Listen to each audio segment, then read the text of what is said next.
All right, the next tool I want to show you is the image generator. And I go here and I can go to text to image, and this actually takes you to Adobe Express, and you might need to log in here. So just make sure that you're approved for that. So one example that I might use this for is if I'm reading a novel and maybe I want to support my students by giving them some visuals that go with the main ideas of the novel.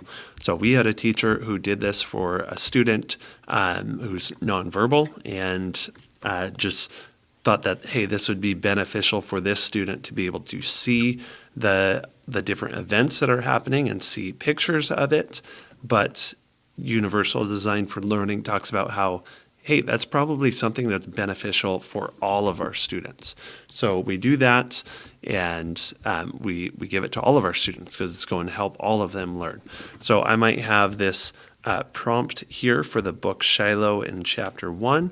Prompted it in here with some different things, and we will generate right here and see what we get. Now I could change the content type, things like that. I could change some of the styles, and if I had a reference image that I wanted to follow, I could use that or a composition. And so maybe some of these pictures look like what I want, and I could click it and I could save it to Magic School so that I could download it later and use it for different things.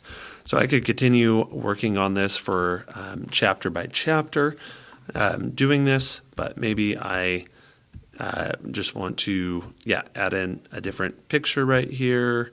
I guess, no, I don't have that one saved at all. But I could, make it based off these pictures right here. Some other things that I could do is, for example, Magic School had a challenge for World Kindness Day, right? And so if I just made a picture on kindness, this is what I would get. And now this is kind of an abstract idea, right? It's not a concrete noun, it's an abstract noun. So we have to think, what does kindness look like? And maybe in some way this represents kindness, but to get students thinking a little bit more deeply, we can have them prompt, okay, what would an act of kindness look like?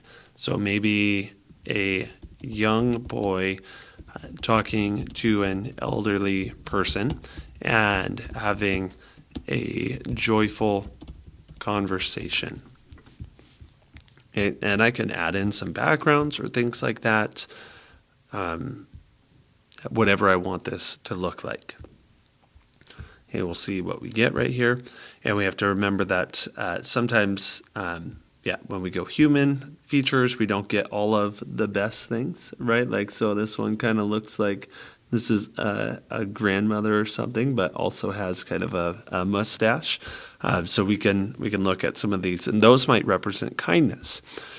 One other final way that I think like this could be really cool is if you are teaching students about descriptive language and seeing a picture and describing it, you can create some different prompts for this.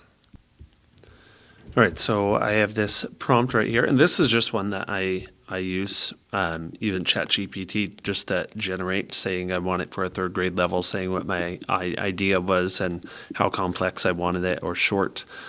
So we got this prompt: a sunny park with a big tree and a small pond. Ducks swim in the water and a kite flies in the blue sky. A child plays with a ball on the grass. So we could see for most of these, it didn't really get what a kite was, although we see a kite right here. We're not seeing the child playing with the ball necessarily, but we do have a lot of that description right here. And so now looking at this, we can elicit responses from our students. What do you see? What do you notice in here? How would you describe this?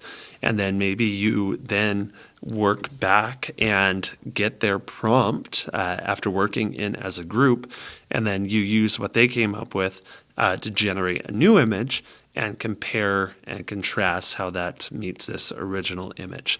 So I think image generation can be a great way just to generate language and aid in support of language and reading comprehension.